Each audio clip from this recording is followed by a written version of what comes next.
Kung nalaman mo yung dahilan na yon nung panahon na yon, paano mo sana i-handle yon? At anong sasabihin mo kay Jet? Sana matagal mo niya na pong sinabi sa akin nung time na hindi pa ako nakaka-move on. Kasi wala namang kaso sa akin yung social status namin eh. Tinanggap ko nga siya ng ganun eh. Tinanggap ko na kahit mahirap mag-commute, mainit, kinaya naman. Basta kasama ko po siya. Yun, parang siguro dapat mas naging open siya sa akin. Kasi ako, tinanggap ko po yung kung ano yung sitwasyon namin that time. Pero alam mo ba yung totoo niyang sitwasyon? Kasi nung panahon na yun, ang alam mo, nakakasabay siya sa'yo, di ba, kahit papano. Pero hindi mo alam na, at that point, nagko-construction work ka? Yes po. Tapos hanggang ngayon naman, sumasideline ako pag may tawag sa akin. Tapos si pageant ang racket niya.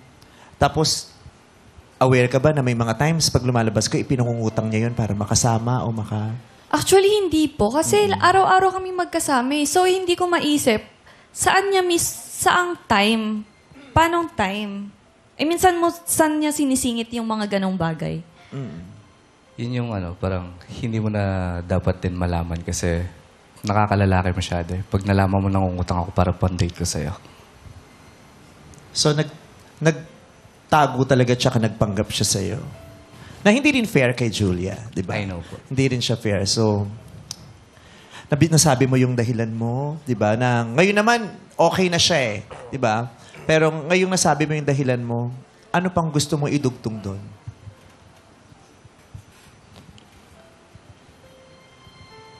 Wala.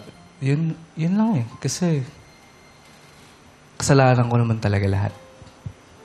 Ako yung nangulit sa'yo tapos ako rin yung mga iwan pala sa'yo. How did you feel nung nangyari? Nung realize mo yun na, ay, hindi ko pala kaya. How did you cope? Like parang before a week, na papaisip na ako eh.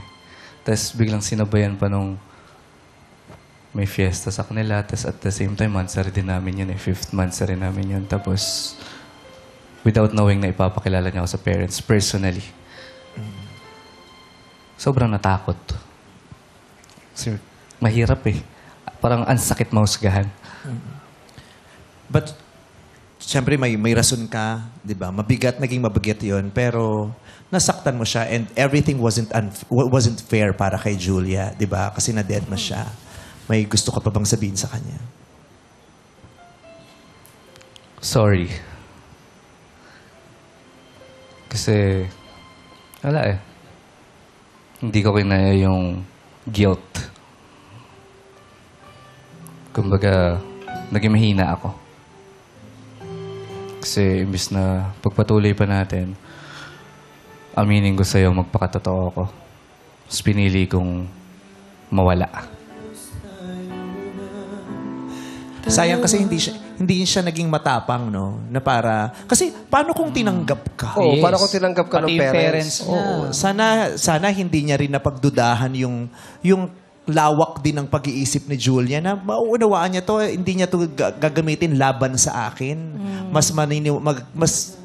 Mas mananalo yung pagmamahal, di ba? Yung pagtanggap, pangunawa.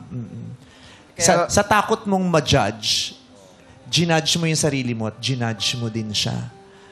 So, Baka naman na-experience mo yun, Jet. Na-judge ka na ba before? Bago pa kayo magkakilala? kasi sumasali siya ng pageant eh. Na-judge siya. May mga judge. Ilan ba yung judge pala? Ilan ang judge doon? Ang pangit naman sumali siya ng contest, hindi siya na-judge. Ang sakit nun. Ano to? Ba't wala akong score? Ay, ayaw namin i-judge ka. Ang sakit nun. Umuwi ka. Tsaka judge yung may-ari nung sa construction. Oo. At saka tuwing nasa construction siya, nguya lang ng nguyaya. Ano kinakain mo? Judge. Masarap yun. Oo, hindi pinapatawa lang namin May kayo. experience ka na gano'n na Nahusgahan. ma-judge ka, nahusgahan Ever since nung bata ako, like, binubuli kasi ako dati. So, ang sakit mahusgahan lagi. And that is a common fear of everyone. Biggest fear ng lahat yan, rejection. Walang taong hindi natakot na ma-reject. Lahat tayo ma-reject sa bahay. Sa loob lang ng bahay may rejection eh. Correct. 'Di ba? Yung feeling mo, 'di ba, hindi ka tanggap, may ginagawa kang hindi ka tanggap, may tungkol sa sarili mong hindi tanggap. Sa bahay lang may rejection. Natatakot tayong ma-reject sa loob ng bahay natin. Pag lumabas tayo, natatakot tayong ma-reject ng lipunan o ng mga kaklase natin o ng mga schoolmates natin, ng teacher natin, ng principal natin.